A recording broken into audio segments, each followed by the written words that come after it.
Hi Mark, I'm Tracy 麦博宇. My student number is SO441044. I'm junior in NCUE. The title of the speech is Social Experiments to Fight Poverty by Esther Duflo. So here it is. You can check. I'm short. I'm French. I have a pretty strong French accent. So that's going to be clear in a moment. Maybe a sobering thought and something you all know about. And I suspect many of you gave something to the people of Haiti this year. And there is something else I believe in the back of your mind you also know. That is, every day, 25,000 children die of entirely preventable causes. That's a Haiti earthquake every 8 days. And I suspect many of you probably gave something toward that problem as well. But somehow, it doesn't happen with the same intensity. So, why is that? Well, here is a thought experiment for you. Imagine you have a few $1,000,000 that you have raised. Maybe you are a politician in a developing country and you have a budget to spend. You want to spend it on the poor. How do you go about it? Do you believe the people who tell you that all we need to do is to spend money? That we know how to eradicate poverty. We just need to do more? Or do you believe the people who tell you that aid is not going to help? On the contrary, it might hurt. It might exacerbate corruption, dependence, etc. Or maybe you turn to the past. After all, you have spent billions of dollars on aid. Maybe you look at the past and see, has it done any good? And sadly, we don't know. And worst of all, we will never know. And the reason is that, take Africa for example. Africans have already got a lot of aid. These are the blue bars. And the GDP in Africa is not making much progress. Okay, fine. How do you know what would have happened without the aid? Maybe it would have been much worse, or maybe it would have been better. We have no idea. We don't know what the counterfactual is. There's only one Africa. So, what do you do? To give the aid and hope and pray that something comes out of it? Or do you focus on your everyday life and let the earthquake every 8 days continue to happen? The thing is, if we don't know whether we are doing any good, we are not any better than the medieval doctor and their leeches. Sometimes the patient gets better. Sometimes the patient dies. Is this the leeches? Is it something else? We don't know. So here are some other questions. There are smaller questions, but they are not that small. Immunization. That's the cheapest way to save a child's life, and the world has spent a lot of money on it. The Gavi and the Gates Foundation are each pledging a lot of money toward it, and developing countries themselves have been doing a lot of effort. And yet, every year at least 25 million children do not get the immunization they should get. So this is what you call a last mile problem. The technology is there.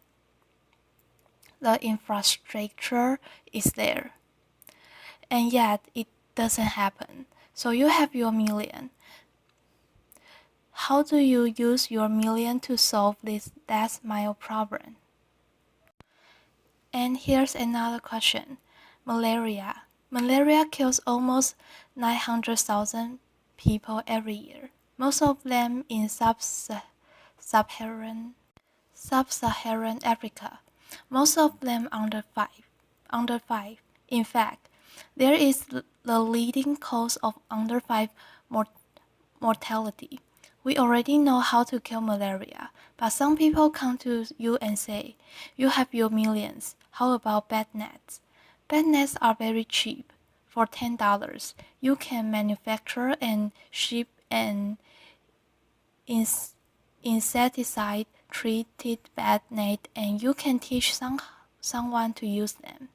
And not only do they protect the people who sleep under them, but they have these great contagion benefits. If half of a community sleep under a net, the other half also benefit because the contagion of the disease spread. And yet, only a quarter of kids at risk sleep under a net. Society should be willing to go out and subsidize the net, give them for free, or for that matter, pay people to use them because of those contagion benefits. Not so fast, say other people. If you give the nets for free, people are not going to value them. They are not going to use them, or at least, they are not going to use them as bed nets, maybe as fishing nets. So what do? Do you give the nets for free to maximize coverage, or do you make people pay in order to make sure that they really value them? How do you know?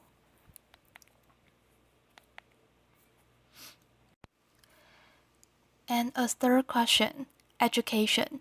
Maybe that's the solution. Maybe we should send kids to school. But how do you do that? Do you hire teachers? Do you build more schools?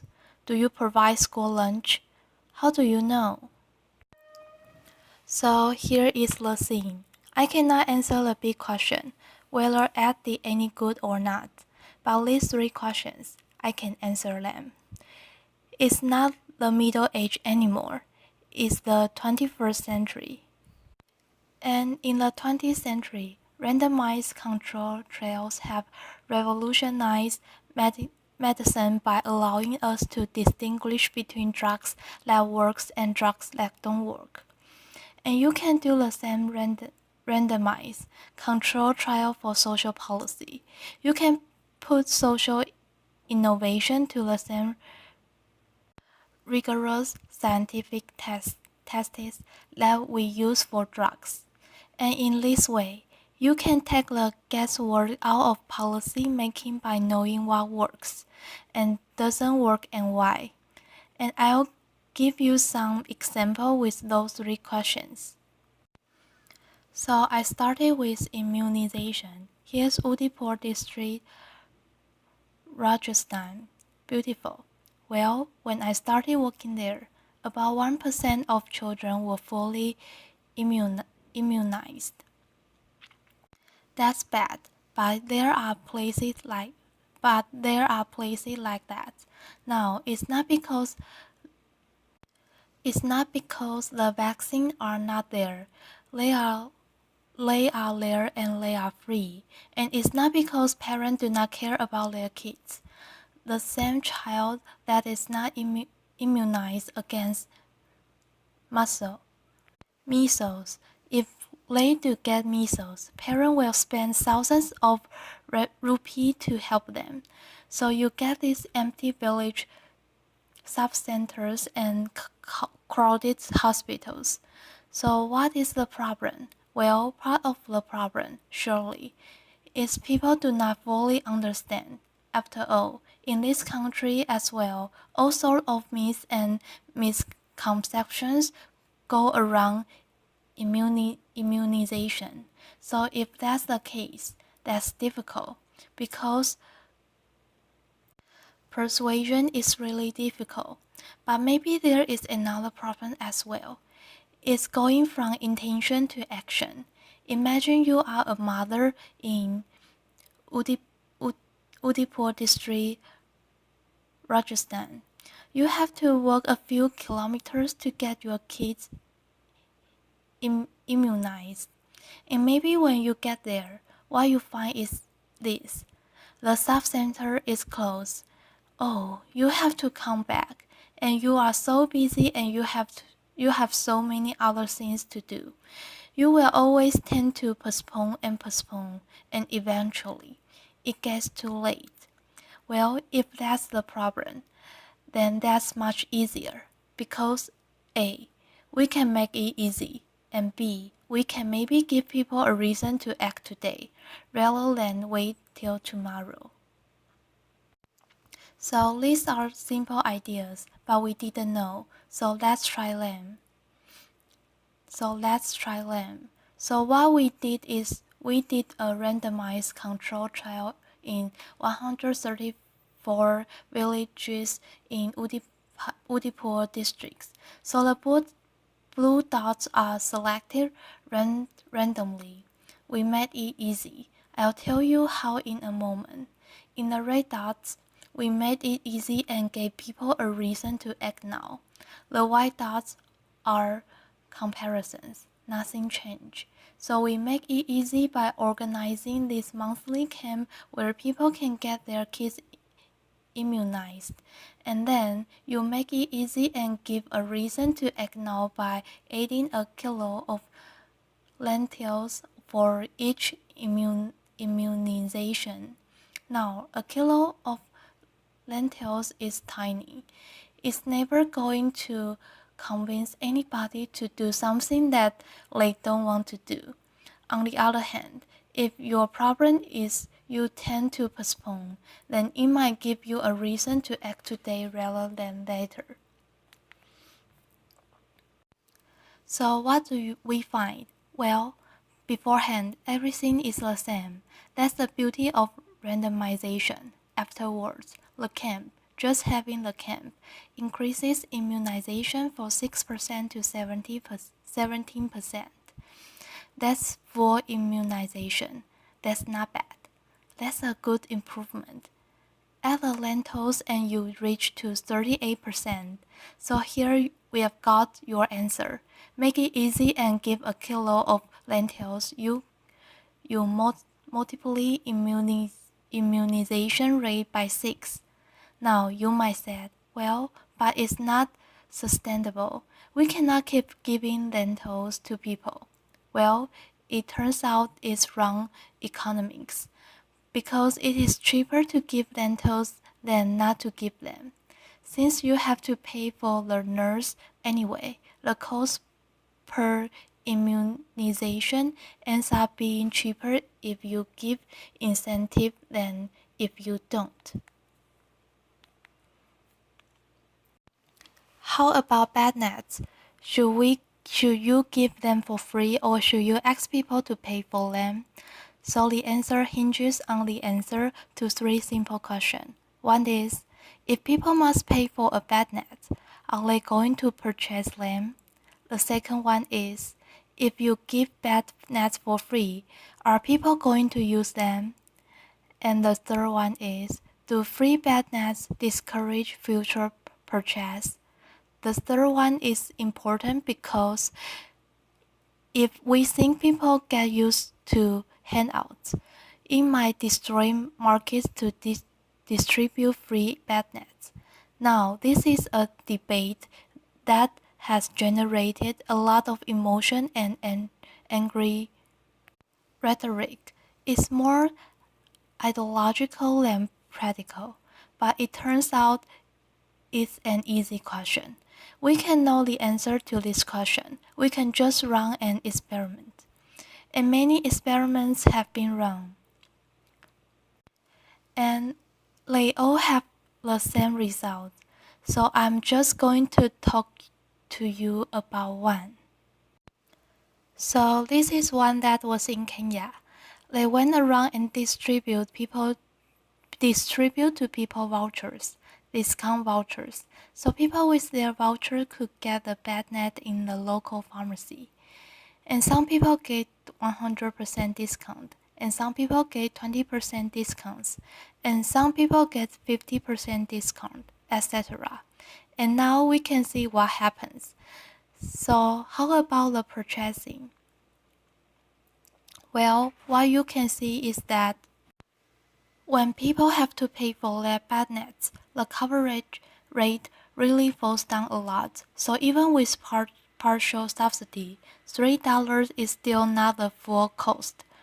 It's still not the full cost of a bad net. And now you only have 20% of the people with the bad nets. You lose the health immunity. That's not great. Second thing is, how about the use? Well, the good news is people, if they have the bad nets, will use the bad nets regardless of how they got it. If they get it for free, they use it. If they have to pay for it, they use it. How about the long term? In the long term, people who got the free bad nets 1 year later were offered the option to purchase a bed net at $2, and people who got the free one were actually more likely to purchase the second one than people who didn't get the free one. So people do not get used to handouts, they get used to nets. Maybe we need to give them a little bit more credit. So that's for bad nets. So you will think, that's great. That's great. You know how to immunize kids. You know how to give bad nets. But what politician needs is a range of options. They need to know, out of all the things I could do, what is the best way to achieve my goals? So suppose your goal is to get kids into school. There are so many things you could do. You could pay for uniform. You could eliminate fee. You could build the trains. You could give girls sanitary pads, etc., etc. So what's the best? Well, at some level, we think all of these things should work. So is that difficult? So is that sufficient? If we think that should work intuitively, should we go for them? Well, in business, that's certainly not the way we would go about it. Consider, for example, transporting goods. Before the canal were invented in Britain, before the Industrial Revolution, goods used to go on horse carts, and then canals were built. And with the same horseman and the same horse, you could carry 10 times as much cargo. So should they have continued to carry the goods on the horse cart on the ground, that they would eventually get there? Well, if that had been the case, there would have been no industrial revolution. So why shouldn't we do the same with social policy? In technology, we spend so much time experimenting, fine-tuning, getting the absolute cheapest way to do sometimes. So why aren't we doing that with social policy? Well, with experiments, what you can do is answer a simple question. Suppose you have $100 to spend on various interventions. How many extra years of education do you get for your $100? Now, I'm going to show you what we get with various education interventions. So the first ones are, if you want the usual suspects: hire teachers, school meals, school uniform, scholarships. And that's not bad. For your $100, you get between 1 and 3 extra years of education. Things that don't work so well is bribing parents. Just because so many kids are already going to school that you end up spending a lot of money. And here are the most surprising results. Tell people the benefit of education.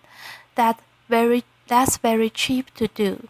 So for every $100 you spend doing that, you get 40 extra years of education. and in places where there are worms, intestinal worms, cure the kids of their worms, and for every $100, you get almost 30 extra years of education. So this is not your intuition. This is not what people would have gone for. And yet, these are the programs that works. We need that kind of information. We need more of it. And then we need to guide policy. So now I started from the big problem and I couldn't answer it. And I cut it into smaller questions. And I have the answer to these smaller questions. And they are good, scientific, robust answers.